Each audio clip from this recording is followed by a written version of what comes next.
as you stampede for the doors, just know that when we carefully craft the lineup for the weekend, we think, what should we do after the emotional impact of having Mark Shepard on? Would we know that he's not coming back and he won't be on the show anymore? How do we tee this up for success? What we do is we pair two people who have never worked together onto a panel to yell answers at you as you run for the door. Ladies and gentlemen, put your fleeing hands together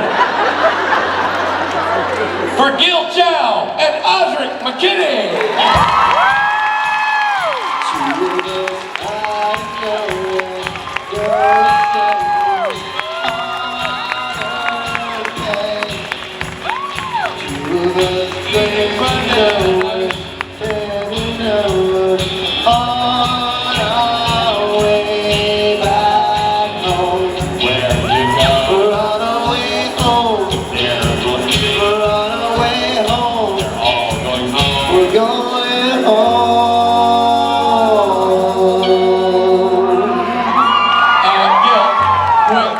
Quick question to go ahead and, preempt the obvious.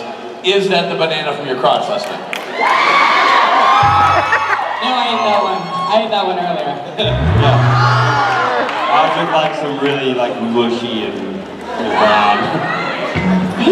Well, we work really well together. Watch, we're gonna work together right now. Thanks, Oz. Thanks for the banana. Okay, on that awkward moment, ladies and gentlemen, those guys. Gil McKinney! All right. That's one mushy banana. Who was here last night for karaoke? That was fun. I was so tired. Did you sleep at all, Oz? I did, yeah. How many hours? 8, full 8. Wow, that's a lot for you. It's been a while, yeah. Osric normally he operates on about 3 hours sleep. No, I try to get at least 4 or 5 a night. I'm not young anymore, I can't do that. You're not young anymore, I know. You're an old man. So you guys had fun last night? It was a great crowd. Yeah. Who got a full night's sleep last night? I did pretty good, actually. Hey, good, that's pretty good. I slept good, I was tired. Who ate foods and hydrated? That's really good, actually. For convention, that's really good. You're not going to want me to eat that. Why? Lactose intolerant? Very lactose intolerant. You're going to smell it before we end. Instantly. Yeah, I'll probably get stomach cramps and then photo ops you guys will also notice. Oh man. And I'm not going to be able to it was that person. It was Chris. Nobody give Osric any whiteys. No. You guys know about whiteys?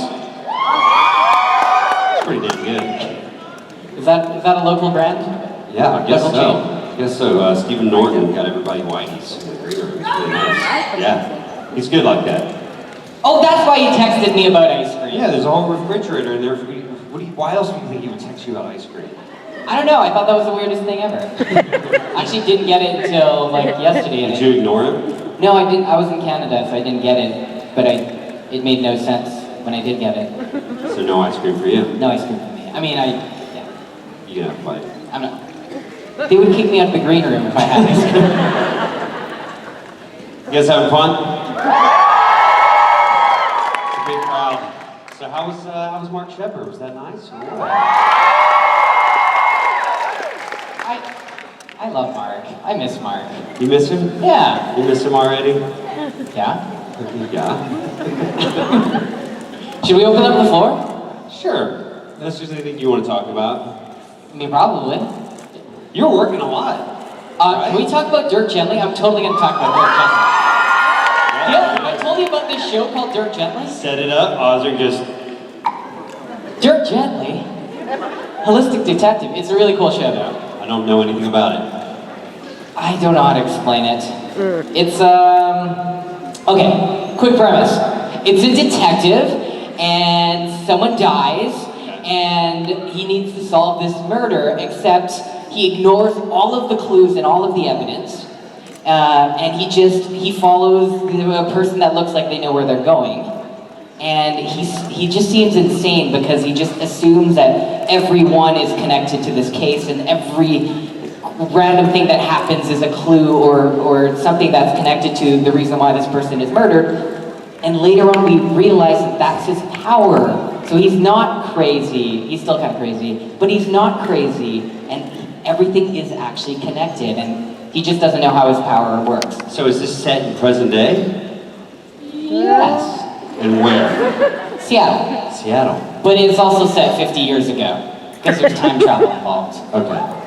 So present day and Kind of 50 time years travel. ago. Do you travel? in Wait, time? did I just give out a spoiler? Ignore that. Ignore that last part, strike that from the record. There is no time travel The good involved. thing is no one here ever repeats anything that they hear or see outside of this room because that's one of the rules and regulations, right? Yeah. Anyways, You but can't tweet out pictures of guys with bananas in their pants. 'Cause that would be bad. Just saying. If you come across something like that, you should instantly strike it from the record. Well, congratulations, man. That's really exciting. I look forward to seeing it at some point. What network is it? it's on BBC America. BBC America. Wow, that's so fancy. I was gonna make another banana joke of you being excited about it, but that's fine. Let's open up the floor. Hi there. Hi, how do you gain confidence when performing, especially in front of so many people? Gil, how do you gain confidence when you're performing? Preparation. That's like, yeah, the more prepared I am, the more confident I am. Like whether I'm like performing on stage or going into an audition, if I'm not prepared, I tend to get a little nervous, you know. But if I work and make sure that I do everything I can to be prepared for that moment, then I tend to be okay. I think that is the perfect answer. To go into more detail, basically when you're nervous, when you're scared of something, it's because it's so unknown. When you're performing, you don't really understand how people might react, you don't know how your voice will sound, but if you're preparing, you really try to put yourself in that position as much as possible. So for an audition, I run it 100 times over, I run it with different people, I watch myself, so that by the time I go in the room, I know exactly like all the possibilities that could happen, barring freak accidents or what have you. So it's not really anything that I haven't done already, because I've already practiced it in so many different ways that I'm like, okay, I'll practice it in a way that the casting director is sitting in that chair, and the director is in that chair, and the person's in that chair, and I'm gonna do it that way, and then I mix them up, and so then it's just something else that you've done. I think when we perform, a lot of people, and I used to think this with stunt work, we used to practice here, and then when you're performing, you're supposed to all of a sudden magically jump up to there. But it doesn't happen that way. You practice at this level so that when you perform, you can go here and it's still impressive. And you can do it consistently, and you know exactly what's going to come out. Does that make sense? Yeah.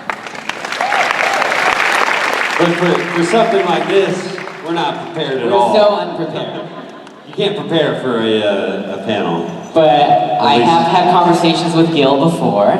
We've talked before. We haven't done a panel together in a while. But I was part of your first panel. Yes, you and I did.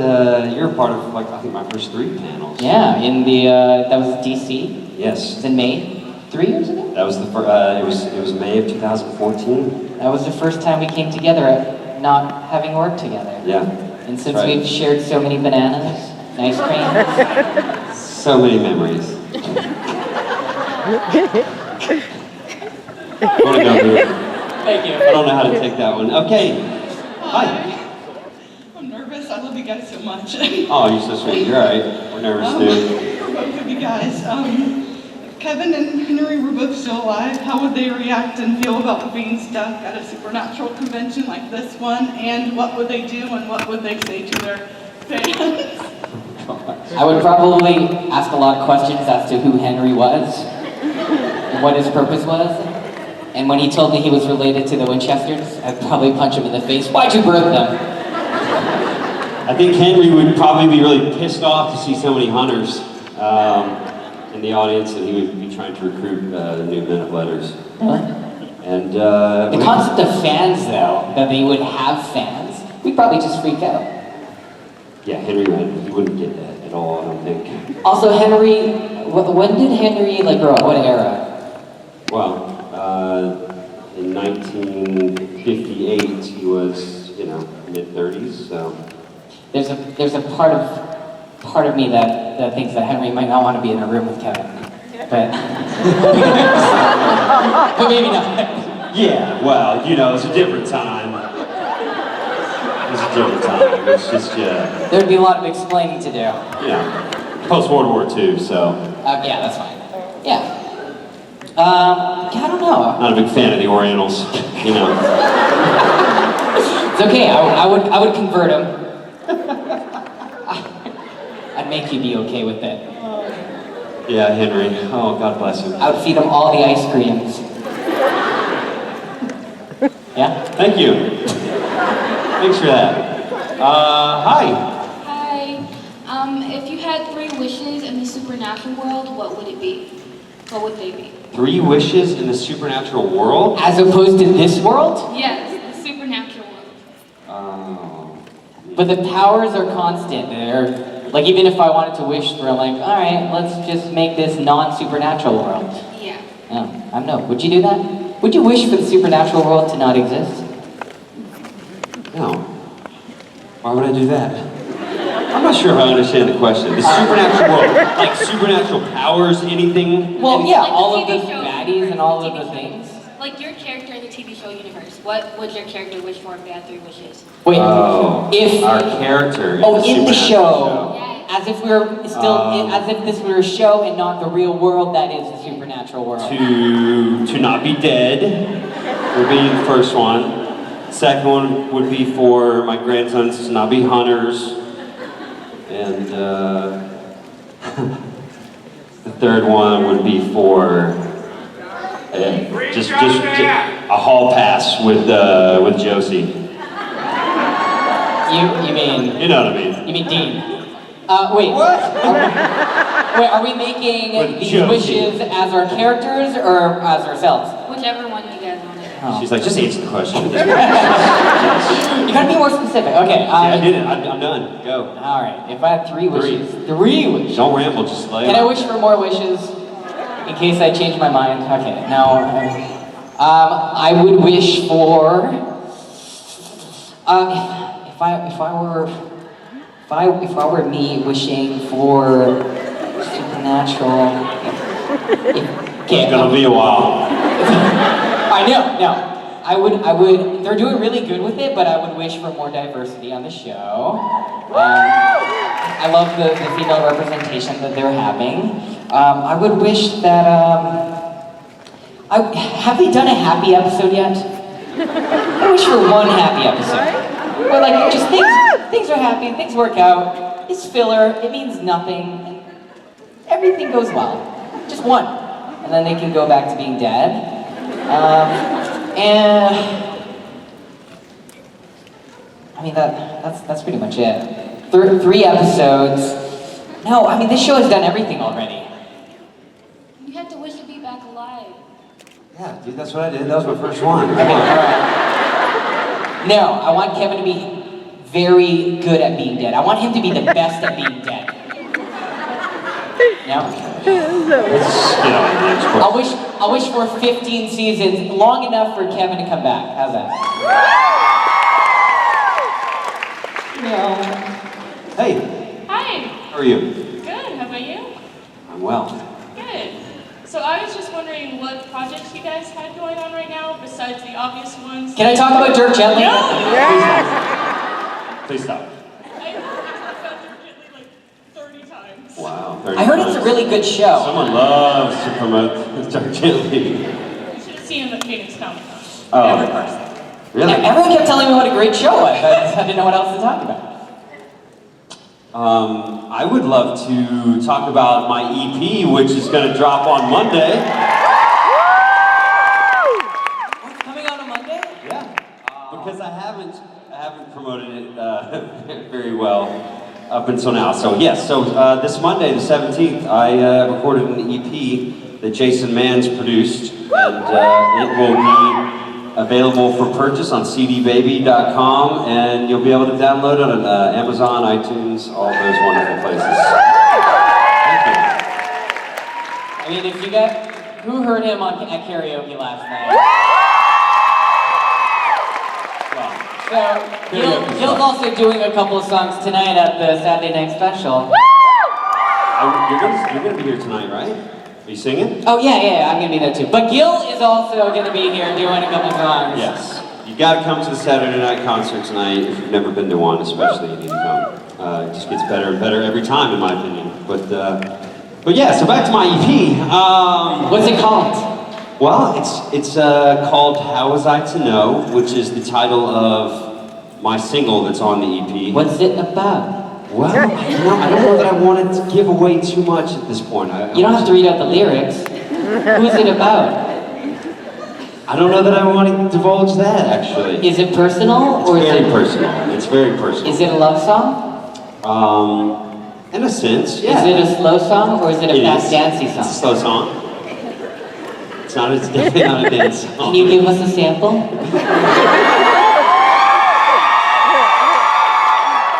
No, I can't, because I want you guys to hear it first. No, it's a song that I wrote about my dad. So yeah, it's for my dad, about my dad. Lost my dad last year, and it was something that I wanted to do for him. So I'd never written a song before, and I finally sat down and I wrote it. And you know what? It kind of just happened. I think writing songs is difficult, especially for me. But this one just kind of came out, and I'm really proud of it. And I hope you guys love it a lot. And thank you. None of this would have been possible if it wasn't for you guys, because I did a Kickstarter, which many of you backed. So thank you so much. I never thought I'd do a Kickstarter. Jason talked me into it, so we launched this Kickstarter back in February. And you guys funded it within like 12 hours. And then you went above and beyond, and so we were able to take a little bit of extra time with it and make it as good as we possibly can make it. And so if you back the Kickstarter, thank you so much. If I owe you a CD, a signed CD, or a t-shirt, or anything cool like that, you'll be getting that hopefully in the next few weeks.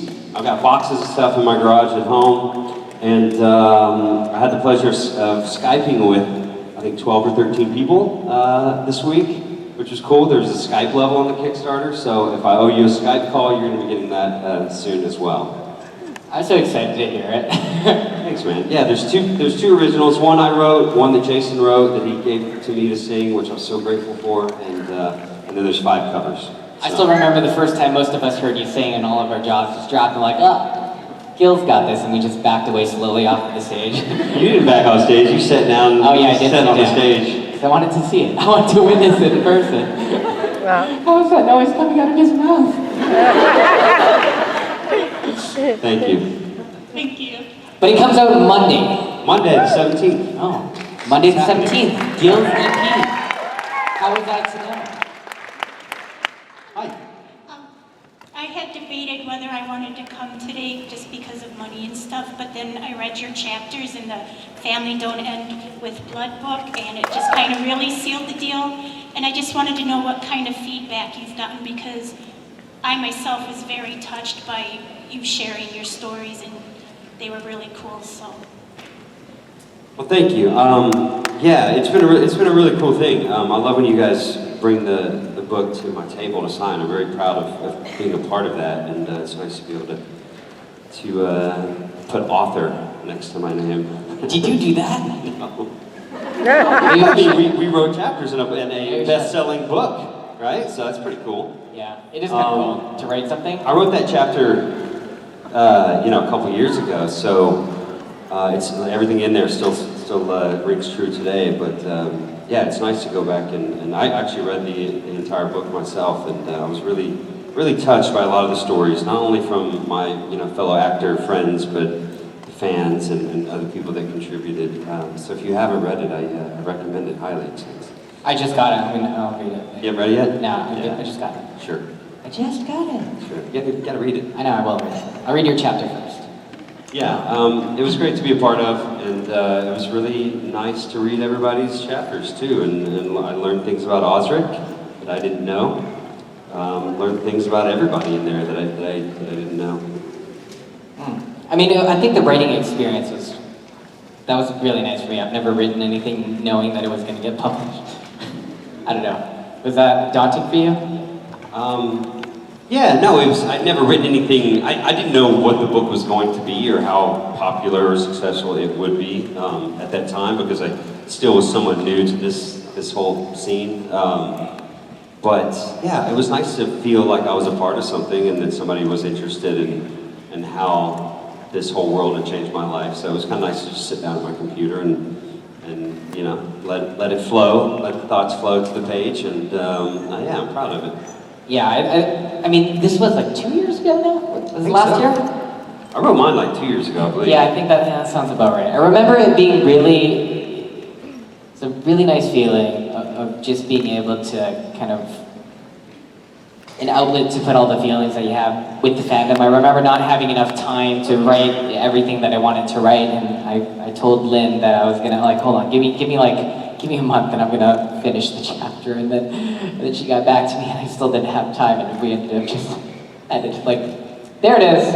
But yeah, I remember it being a really good experience. I'm really looking forward to reading everyone else's chapter. Who's read the book, by the way?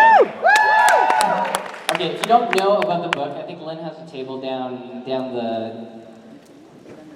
place. Vendor's room. Yeah. The vendor's room. Down the vendor's room, if you want to check it out. And how many of us wrote chapters? Jared wrote a chapter, Rob wrote a chapter. Jared. You wrote a Rob, chapter. you, me, Rob, Brianna, Ruth, Kim. Almost everyone, right? Jensen wrote a chapter. Jensen. Shepard, Mark, yeah. Misha. There's a lot of, yeah, everybody contributed. I think. Basically everyone, we're all authors now. Hyphen author. We're all hyphen authors now. Yeah, if you get a chance, go check it out. It's pretty cool. I think for most of us, that was our first time like writing something. So. And thank you so much for coming and spending your hard-earned money to be here. I mean, I know these things can be expensive, and you guys work really hard to come and you know, buy autographs and photos and all that cool stuff. But above and beyond that, there's something just so much bigger and better going on here, and it's just like this family. It really is, and it's so fun for us to get to see you guys over and over again, and to get to see you guys make new friends and meet up with old friends, and it's just awesome, man. It's just like, it took me a while to really realize what was going on here when I first started doing these conventions, but it really, we're so touched, and we appreciate you guys so much, so thank you. Thank you too. Yeah, it's been so long since I've been to one of these, and I forgot how much I enjoyed them, and yeah, thank you for being here. It's nice. Hi. Hi. So my question is for Gil. So if Henry was still alive in an alternate universe, and where John is still alive, what would their relationship be like? Now, would this be Matt Cohen or Jeffrey Dean Morgan? Jeffrey Dean Morgan. Okay, that's better. What? Oh wow, I don't know, man, Jeffrey Dean. It would be an alternate universe where my son is older than me. Better looking than me. Well, maybe, I don't know. Depends what you're into. If you're into that sort of thing. Yeah, you know, I don't know what that would be, but I really hope at some point, whether it's Jeffrey Dean or Matt, I would love to get to do a scene with John, you know, like for Henry and John to reconnect and come back together, and I see this like just really heartfelt, like beautiful moment between father and son, and like this love lost, and you know, a reunion of sorts between the two would be really, really sweet, and I feel like the fans would love that a lot too. I would be much more nervous shooting that scene with Jeffrey Dean than I would with Matt. But it's because Matt and I are so close. I know Matt very well at this point. What happens after John tells you all the terrible things he's done in his life? Are you proud? Easy, Dr. Phil. Start crying. Oh. Yeah, I don't know. I think Henry's, you know, he has this stern exterior, but on the inside, I think, you know, at the end of the day, this is his son. He loves him, and he would forgive him for any of those, you know, discretions. But he's older than you. What if he told you, he's like, oh, actually, I got with your mother, I'm my own father now. Sorry, that was a future. That didn't make sense. Oh, man, I always get the wrong references. You just made it real weird. Okay, alright, ignore what I said, scratch that. Have some ice cream. I'm my own father. Anyways, did that answer your question? I think it did. I tried to, and then you came in and muddied the waters. Yeah, it answered my question, but it seems like John kept Henry's journal, so it feels like even though John never really had Henry around and was angry at him, he still loved Henry. Because he kept the journal. Yeah, I like that. That's sweet. It means his dad, you know? At the end of the day, it's still his dad, so thank you. Thank you. All right. Hey! I was wondering what your favorite memory from set was. Favorite memory from set? It's been so long. When Kevin died. I wasn't even in that episode, but I just went in because I just wanted to see it. Not gonna lie, when Henry died, it was pretty sweet. How did you die? Yeah. I actually think Jared killed me. Jared killed you? Yeah, he burned my eyes out. That's right. I mean, but it was technically Gadriel. Technically Tomo. Technically Tomo. How'd you die? Time? Abaddon. Oh. Yeah. Elena. Oh, yeah. Yeah. How'd she kill you? She's like, I'm trying to remember. She just stabbed me with her hand. Oh, that was such a good day. Into the gut. And yeah, I just bled out. Just bled out all over the floor. But I was in Jared's arms. I mean, I was in Sam's arms. Looking into Dean's eyes. Yeah. In Dean's eyes, that sounds like a song. Jared was like, look at me, and I'm looking at Jensen. This feels right. The last thing I see is Jensen's face. Yeah, no, it was kind of a sweet little, it was a sweet scene, and I had never had a death scene before. It's like, you know, it's kind of a weird thing to do as an actor, like to die, you know? Is it? I think so. I mean, depending on the circumstances, maybe more challenging. But it was, I don't know, I just lay there and let the life slip right out of me. But it was nice. Like, we had a really fun day on set, and there was a lot of laughs, but when it got to that moment, it got kind of serious, you know. But thank God I was looking at Jensen and not Jared, because I probably would have laughed if I was looking at Jared. It's just something about that face. I mean, also, when Jared's not on camera, he'll try to make you laugh, regardless of how serious the scene is. Yeah. For at least a good portion of it. It is really hard. So yeah, I wasn't going there with that answer, but yeah, that was a nice memory, I guess, of shooting. I think probably like one of the coolest memories is the first day I walked on set was actually I flew to Vancouver and I went straight from the airport to the soundstage and for a wardrobe fitting, and I didn't start work for a few days. I think they got me there on like a Friday and I didn't start work until Monday. But they got me there to fit me for the suit, so I went straight to wardrobe and got that blue suit was like tailored for me. The wardrobe department there is just incredible. So that was kind of fun, getting fitted for the suit. And then I remember walking out of the wardrobe and seeing Jensen standing by his trailer. I went over and met him, and he was so kind and welcoming, and it was a nice memory. Yeah.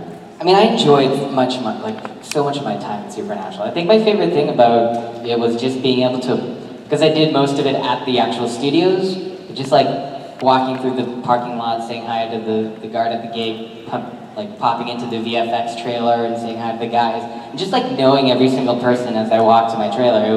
They're all like, who is that guy?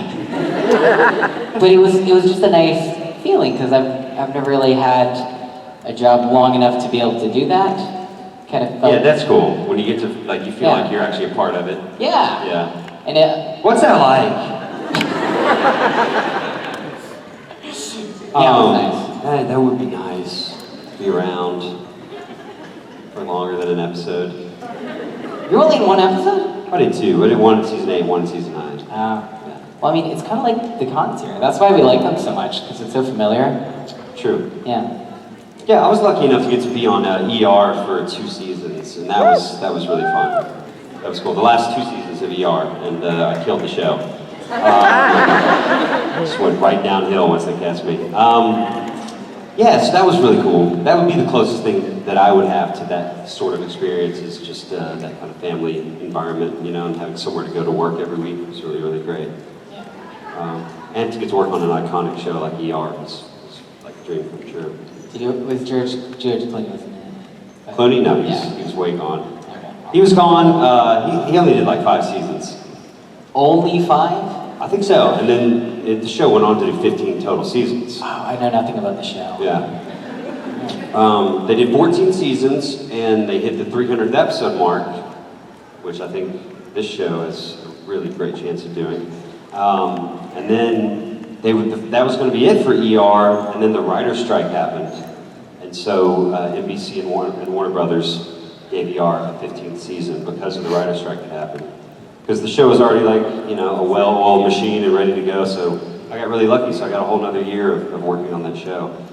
And so I think they ended up doing well over 300 episodes. Wow. Yeah. Supernatural's gonna beat that record, I think. Well, maybe. It's got a chance. It definitely has Breaking a lot of records. potential. Breaking a lot of records. Thank you. Thank you. Oh, hi. I was wondering, because when Kevin first came on and you met Cass, he seemed intimidated. Was it intimidating working with Misha? Like, were you intimidated? Not at all. He was a little strange. A little? Yeah, I mean, I didn't know Misha back then. I was wondering why Jared and Jetson were picking on him so much, and now I get it. No, it was fun. You know, he was fine. He was a little quiet, a little reserved, sticks to himself, and yeah, definitely he was like at the end of all of Jared and Jensen's attention for pranks. I felt a little bad. I'm like, oh, why are they always picking on him? But now I get it. I worked with Misha too. Did you know that? What was your impression? Misha directed the second episode I was in. Oh, right. Mother's Little Helper. Misha directed that episode. And I didn't know Misha because he wasn't in the first episode that I was in. So I went into that thinking that he was going to be a total dick. And he was. He lived up to it, so. No, I'm joking. Kind of. No, he was really great, actually. I remember the first day on set, I didn't know Misha, I didn't really know what to expect. I just only really knew him from his character. But we were shooting in this beautiful old church, and anyway, he came up the stairs and found me. I was with the sound person getting wired for my microphone. He came up and introduced himself, and he was really, really nice and excited to have me there, and excited to direct his first episode, and he did an incredible job. Yeah, I think Misha's one of those characters, like, the more I learned about him, the more I got to know him, the more I liked him, you know, as a person, as a friend. That's not always the case, so kudos to Misha for being that guy. Thank you. Thank you. Hey. This question's for both of you, and I was wondering, what was your favorite cosplay that Osric has done, and why? Obviously Ariel. Right? Oh, no, Yeah, sorry. that's my favorite. Oh, or Baymax. least favorite. Yeah, okay. Baymax is probably my favorite, and Ariel's probably your favorite. Yeah. Was anyone at the con where we did Baymax? I can't, so it was It was Denver, 2000. He remembers. I think 2015. Oh, wow. Denver 2015. So I showed up at karaoke in a Baymax, like, inflatable outfit. I couldn't see anything, and... Richard tells the story the best. Okay, you tell me. No, Richard does. You're looking close enough. Tell the story, Richard. Wait, what? No, continue. Well, okay, well, I don't know, because I couldn't see it. So Osric puts on this inflatable Baymax costume, and he was really proud of it. And did it have like a fan inside of it that kept it? 2 fans, yeah. 2 fans kept the thing inflated. And what were you wearing underneath? Not much. Yeah, not much. It was really hot. Some tidy whities? Yeah. Some boxers? Yeah. Anyway, so I don't know, it was, the moment got a hold of me. And Osric came out in his Baymax outfit, and I don't know what song it was, but Can't remember. I just went up and very gently He started humping Baymax. and I thought he was just dancing with me, so I was dancing along. And Osric was going like,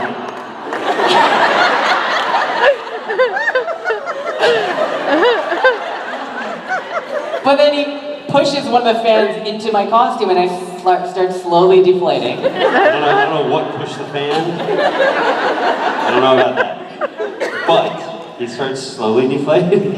And I had no idea what was happening, so I was just like doing the limbo. And then it died. He slowly deflates, or quickly actually, very rapidly. Yeah. And then you just, Then you were birthed out of the Baymax. Sweaty, glistening, and very upset. Yeah. No, you weren't, you were more confused. I was very confused. I didn't know what was You happening. didn't know what happened. No. And I was probably nowhere to be found. Yeah. But Ariel, Little Mermaid. Okay, so this was in San Francisco, is that 2015 also? I believe so. I believe so. Came out to a panel like this. It was in the morning though, and there was no Osric to be found. And so the band was playing their cute little song, "Where's Osric? I don't know. Where's Osric? I don't know." Nobody Little did Gil know I was in the back, like, don't tell him I'm here. Let him wonder. didn't know. The band was already cued in. I'm like, guys, do you have any Little Mermaid songs? And they like, right off the bat, like, yeah, we got one. I don't know why, but they had it. And we had like this, hotel like push cart there. I'm like, oh, perfect. And I'm in my Ariel outfit, sitting on a rock, so I couldn't walk, so I got pushed out, and we cued the band to start playing. Under the sea? Under the sea. And I get pushed out, and I'm just like slowly floating over to Gil. And then you see his face. What were you thinking? I was like, what the F is going on? I really didn't know what was going on at first. And it took me a second to realize it was you. And you were just being wheeled out in this grand fashion. It was one of my favorite openings. Red hair and seashells on your nipples. Right? Yep. So then he's carried up onto the stage with me, where he presents me with a Prince Eric replica. It was stuck in my tail. I pulled it out. It was great. It kind of fit. And then because he played, dude, it was made for like a little girl. It was so small. I put it on. The sleeves were like to there. I look like fat Prince Eric. Whoa, he's really let himself go. Yeah, but I think that was one of my favorites. Like I like to cosplay, and it's nice when there's kind of a reason for it. Gil played Prince Eric on Little Once Upon a Time. Once Upon a Time. And so I thought it was really nice. What's up, guys? Hey. Hey, guys. We were just reminiscing about Baymax. There's no greater moment in the history of conventions. There is we will never do anything better than what we've done. That moment was the moment where I think all my work, and Rob's work, and Matt's work, everybody's work, Adam and Gary, it all came together for that moment. That was magic, and spontaneous, and fresh and threatening. Okay, can you tell the story? He does tell it better. Robbie?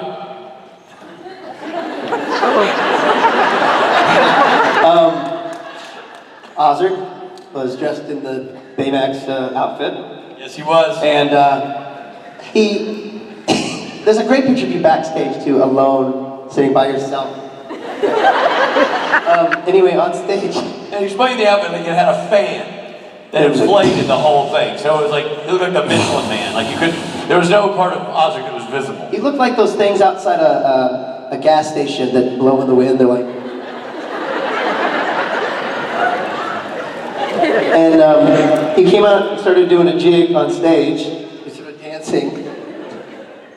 And Gil looked at him, and Gil was like, I'm going home. Something primal. I'm telling you, Gil had a couple of adult beverages, and When Gil drinks beverages, something happens. it's real Texan.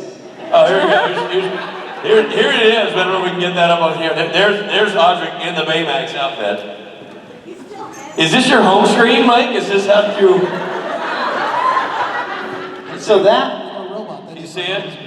so that's dancing up here. Yeah. And Gil just got this look, he just went, Dude, he went south. Yeah, I mean, well, because Gil's all, you know, G. Willikers, dippity doo-dah for a lot of the time, but if he gets a couple of adult cocktails in him, then suddenly sometimes he goes, oh wow, it sure is nifty, and now check out Osric in that big inflatable costume. You know, his whole persona takes a nosedive. And he gets behind Osric as Baymax, and he humps him. He starts doing what God intended man to do to an inflatable creature. And Osric doesn't know what's happening to him. Okay. And so he gets behind him. I'm Osric. Rich is Gil. So I'm going to simulate humping Rob for the sake of the story. Kids, try this at home. I'm giving it to you old school, Bobo. Then his arms start to flutter kind of weird, and this happened.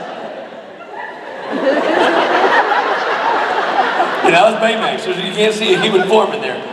Slowly starts, like, I'm over here on stage, I'm like, what is happening? Yeah. Gil doesn't know. Gil's just humped something to death. And Osric's down like this, all the way down, like it's about to shrink almost out of sight, and then pff, Osric pops up. In his boxer shorts and a t-shirt. Like, and they're just giving birth. Like the Baymax gave birth to Osric. And I thought, now here's what happened. I thought Osric had triggered some mechanism in there to deflate himself, because he wanted to reveal himself. Ta-da! Oh. No, it turned out Gil had humped him flat. Osric had no intention of coming out of that outfit until Gil got all jiggy with it. Popped him. And Gil just stood there with his baseball hat going, what the hell happened there, y'all? There's video of it too, by the way. I don't know what's going on here. I was simply making sweet love to this inflatable fella. It was like nothing I've ever seen. It was the greatest moment of performance art. The shock on Osric's face. The shock. It's not easy to shock Osric. He does a lot of crazy crap. And Osric came out of that thing not knowing which side was up or what hit him. He didn't know what hit him, but he knew something hit him a lot from behind. It was a moment, and there is a very good, I think it was taken by somebody took a great photograph. There you go. Now, do you know who, there's a great, really good photo, like artsy, wall-hanging photograph floating around out there, that's you with Baymax, and this moment of impact. But just Baymax giving birth to Osric Chau in and of itself was like... And I just thought that was the thing. I'm like, that's great, Osric. And he's like, this is not a thing. I've been forced out. I had to hit the ejection button. So that's our version of that story. Are we close? I mean, you're dead on. Dead on. That's great. I told him you tell it the best. Richard Spade! Richard Spade. My favorite part about that whole thing was, they literally just go, I made Rob tell the whole story, and they just go, Richard Spade, everybody. I got the nod for making Rob tell your story, and you gave me props for saying it well. That's kind of a thing, isn't it? Welcome to the Supernatural family, everybody. Big round of applause for two gentlemen who will be on this stage tonight, singing. This man and this man will be singing here, Saturday Night Special. Be there or be square. Gil and Osric. Two of us know and know that someone out of bed. Two of us